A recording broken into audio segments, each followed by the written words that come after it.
In my previous video, I showed you this console, which was the RK2020 Plastic Edition. Well, now I want to show you this, which is the all-new RK2020 Metal. Let's have a look at it.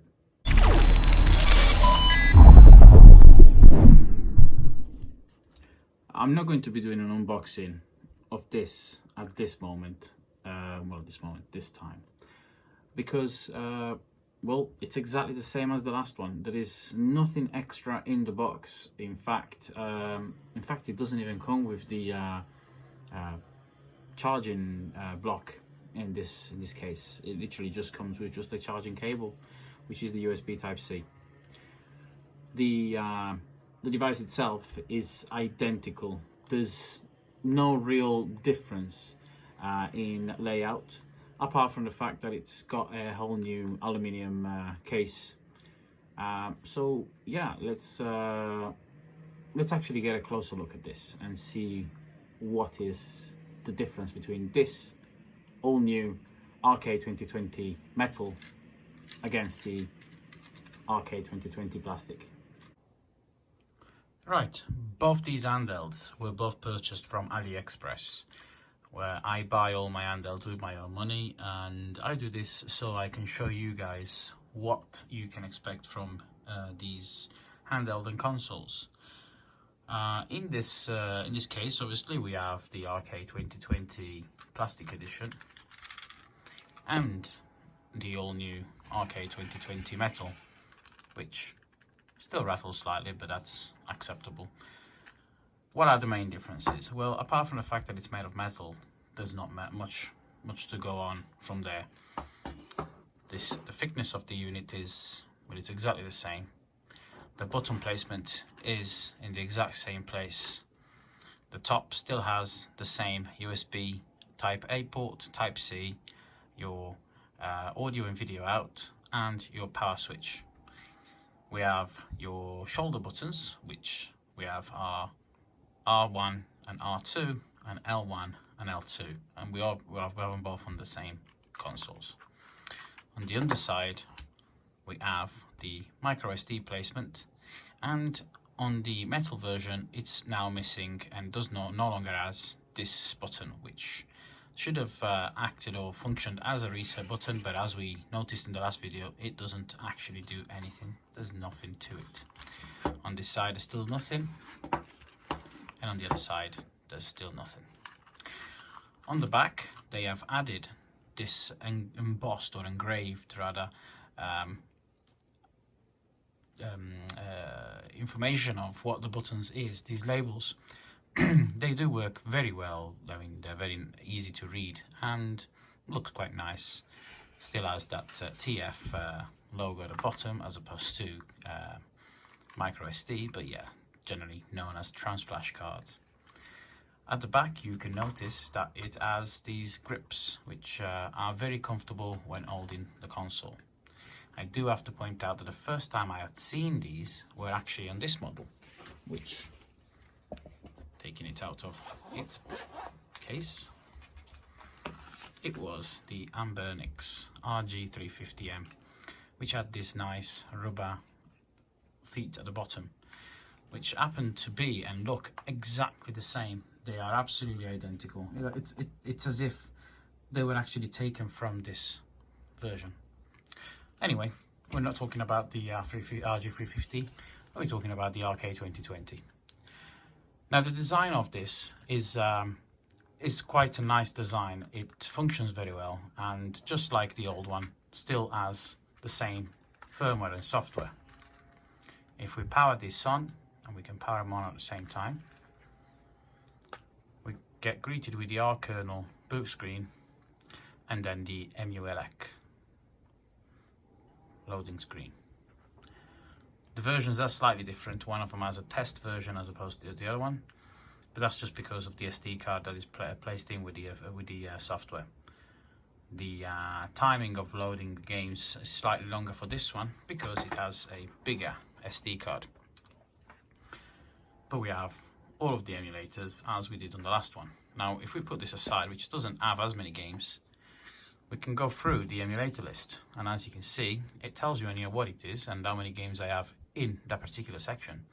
So in this one, you got Amstrad CPC, Atari 2600, Atari 7800, the Atari Lynx, Atari ST, ColecoVision, Capcom Play Systems, Dreamcast, Game & Watch, Game Gear, Game Boy, Game Boy Advance, Game Boy Color, Sega Genesis or Mega Drive, MAME, which has 2,516 games, Sega Master System, Sega Mega Drive, which is again the same as the other one, but obviously different region, the Nintendo 64, Nintendo DS, Neo Geo, Nintendo Entertainment System or the NES, the Neo Geo Pocket, Neo Geo Pocket Color, PC Engine, PC Engine CD-ROM 2,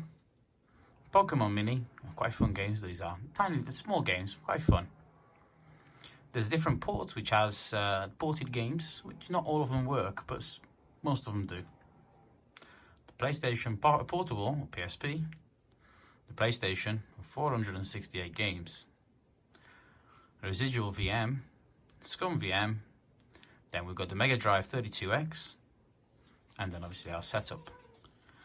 Then, oh yeah, there's also the Super Famicom, or the Super Nintendo, the Sega SG 1000, the Super Nintendo, which again, the differences are the regions. The Vectrex, again, a fun system to play. A Virtual Boy, which is really good. It works very well.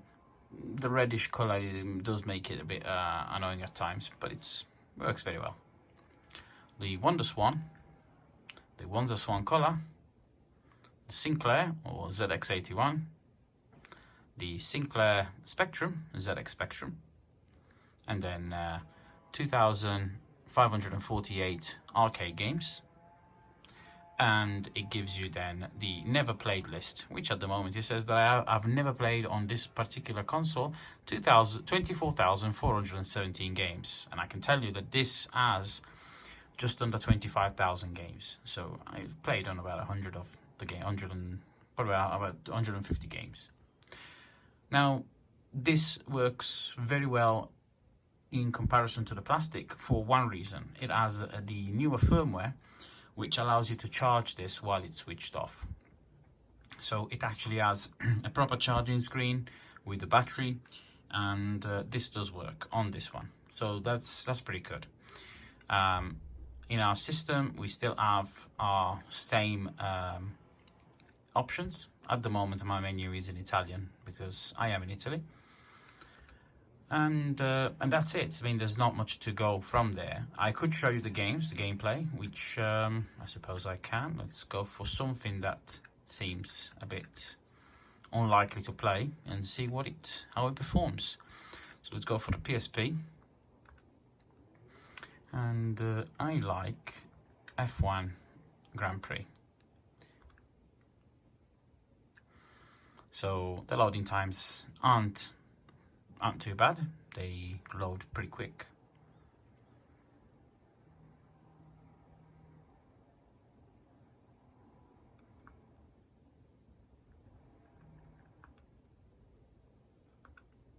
I always go for the A button, but actually we have to assume that now we're in PlayStation mode, so the B button acts as the X button, as you would expect, as the standard button layout is. So let's go forward. It tells you up there the frame rate. So let's just go as guest, a quick Grand Prix, start race. I'm not going to go for any settings.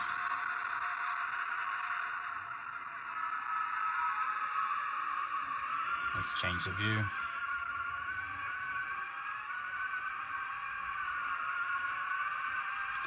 The analog stick is exactly the same as the one that was in the plastic one, and does have a bit too much travel, I think. It doesn't feel as smooth as the RG350, but it's still still very usable. It doesn't have the L3 click button, but again, there's only a handful of games that will support or use that function. As you can see, the frame rate isn't the greatest, but it's still not too bad. You should be able to actually appreciate the entire frame rate, because I am recording in 60 frames a second at 60 Hertz. So you should be able to see the entire frame rate. Now, when there's not much to load, the game seems to be running very fluent and very, very nice. It's only when you approach other cars and other moving objects or AI that then the game starts to show its effect on the processing of this machine. But nevertheless, it's still very playable. It's not the greatest, but it's very, very, very playable. Considering the amount of power required, this does handle it pretty well. To exit the game, same as the last one, you press both select and start at the same time. Actually, on this particular emulator, you only have to press select, because the start and select buttons are up here. So the triggers at the top, the R2 and L2, they act as start and select. But apart from that, it's the same. There's not much else to say on this, apart from the fact that now I want to open it up. I've not opened one of these up yet, so it would be interesting to see how it's made inside. And let's switch off. And in fact, let's switch this one off as well. And let's open this one as well. Shut down, yes.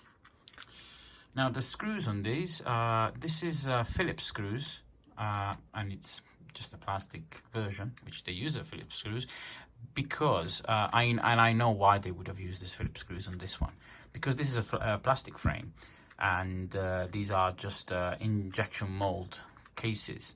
What tends to happen is that they only drill a hole for the screw mounting points, but they don't actually tap them, so they're not tapped screw posts. So what they have to do, they have to put self-tapping screws, which will actually go and create the thread as they screw in. On this one, however, because it's aluminium, they would have tapped the aluminium posts, and they could have used some nicer screws, and in this case they used some hexagonal screws, or as I would use, a T10 screwdriver. So opening this one up is as simple as just removing the T6 screws, and as I explained, yeah, there you go, see, they are nice metal screws. And by metal screws, I don't mean that the screws are made of metal, but they are for metal housings. These screws don't really have much to go on when you put them into plastic, because they have a very fine thread. And excuse my airy arms, and I can see them in the camera. I'm blocking the view. And there's our 4 screws. Opening it up, it does literally come apart as simple as this. And it reveals. There you go, let's just move this out of the way. So we have our battery, which is just a standard connector, and okay, there you go, these buttons are coming off, but that's fine. In fact, let's unplug the battery. So the battery is unplugged. Let's remove these buttons, and let's admire at the board. Now, as you can tell, and I don't know if you're watching this video because you knew about it or not, but this is exactly the same layout as the Odroid Go Advance was. In fact, this white board was also used in the Odroid Go, and it does have a few telltales of this, apart from the fact that it's in an RK2020 case. Oh, I've lost the button. Where's that come from? Oh, it's a power button. There you go. Now, as you can see, it's pretty basic. It's pretty straightforward. and you have your joystick, which is here, which by the look of it can be replaced, and it's a standard joystick, so perhaps we can actually put something better in there, and that seems to be something that can be upgraded. Now looking at this, there's a bit of flux residue there and a bit there, but it's nothing too concerning. We have a tiny little tinny speaker which is over here, which is not the greatest. Yeah, our SD card slot is over here, and there's my 256 gigabytes SD Ultra, and there's the display ribbon or flex, and that's it. There's not much to it. Now the best thing that can be done on this is actually, because this processor literally sits on top of the battery, is to try and build up some sort of a dissipation unit. There are modifications, there are mods out there that will do that, and the idea would be to actually create some sort of a mask, so that then you can put some sort of a copper shield on top and dissipate the heat. There's also a mod to change the speaker, because the speaker is not the greatest, or perhaps add a second speaker. And there are a few mods actually out there, so I may attempt some of them. In this particular case, I don't use it as much, but I do play on it, and it's really nice. And I can tell you that it's very, very nice to play on console. I think it's probably just because of the weight, but apart from that, it does work very well. We still have that little tiny switch there, but as you can tell, it's completely covered up by the chassis and not accessible. So that means that, although it does say reset, it doesn't work. So perhaps it was disabled in the firmware. Don't know. We'll have to look into that. We do have a port here that does appear to be, and it does say there UART, which is a COM port. In fact, it does say COM3. And we do have something there that says BT plus BT minus, so we'll have to investigate on whether that is, or that it would be the battery terminal hardwiring the battery to the board. So that is the option to connect it with a connector, or whether there's one that's soldered on. And perhaps looking at these test points, we can actually see whether there's some other things that we can add to it and change. There have been a few people that have had complaints of dropping this, and that the CPU will literally falling off, but this one seems to be soldered on pretty well, and if not, then it should be an easy enough to reflow job, providing that you know how to resolder BGA chips.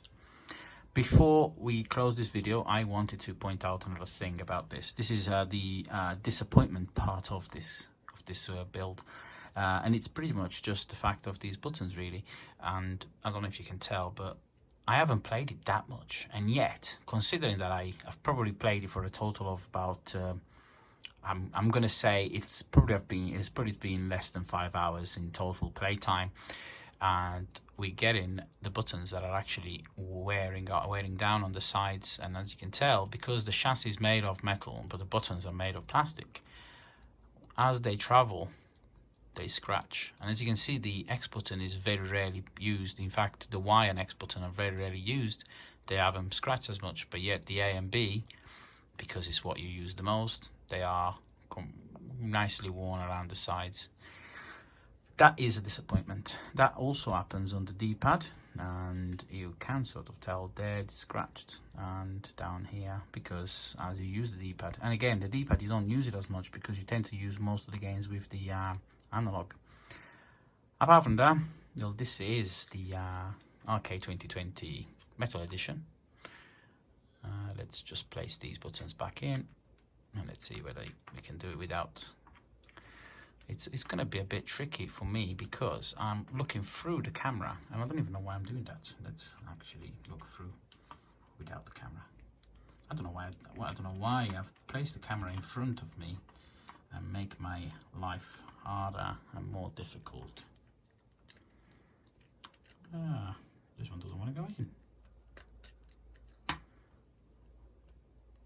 In fact, there was an issue that I was having where this particular button wasn't pressing as nice, and perhaps it's just that the plastic is too thick on one side, so it doesn't, and it's constantly, yeah, there you go. So this has This probably wasn't placed properly.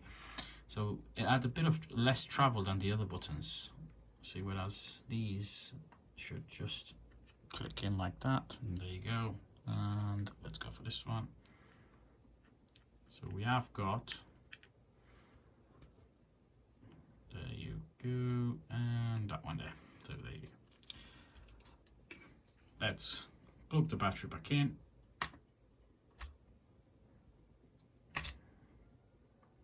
I'm going to put the SD card in, because the RG350, when you plug the battery in, it automatically powered on, and I'm not sure why that did, but I mean, it's probably just some sort of a bootloader configuration.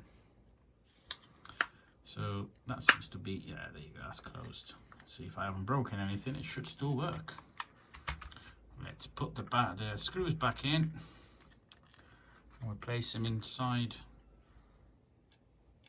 the posts, and let's give it a tightening. And as I was trained when repairing Nokia phones, you have to fit the screws in an X pattern to give less strain on the rest of the console. And to be honest, now I'm getting that this is a bit stiff, so these do feel nice now. But, oh yeah, oh, that still works as well. Let's see if it powers on. But of course it will. Yeah. Well, often it's going to happen. I only just literally took the back off. It's not as if I disassembled it and replaced something else. So I was going to open up this one as well, just to show you how bad this one is. But then again, it's the same. It's exactly the same. There's nothing that changes on this.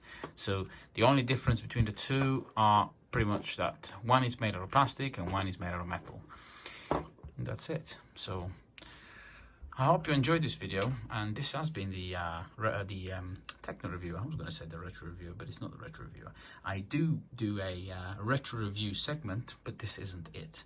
Although this is retro gaming, but this has been the Techno reviewer. I hope you enjoyed this video, and if you did, then please don't remember. I'm just going to be saying that. No, please don't forget to like and subscribe, and there's going to be some rubbish around the edges here. Just have a look, perhaps there, I don't know. But I know for a certain fact that down here at the bottom, there's going to be, if you're in a web browser that has, like, if you haven't put the phone into landscape mode, you've got subscribe. So click that button. If you haven't subscribed, just obviously subscribe. If you know someone who hasn't, also tell them to subscribe. I will be releasing new videos, and in fact I will be releasing another video later on today, which is going to be, and I'm gonna have to give you that spoiler, so please do go and have a look, but I am gonna open up this package. Can you guess what it is? I bet you can't. I hope you enjoyed this video. This has been the Techno Reviewer. Have a nice day.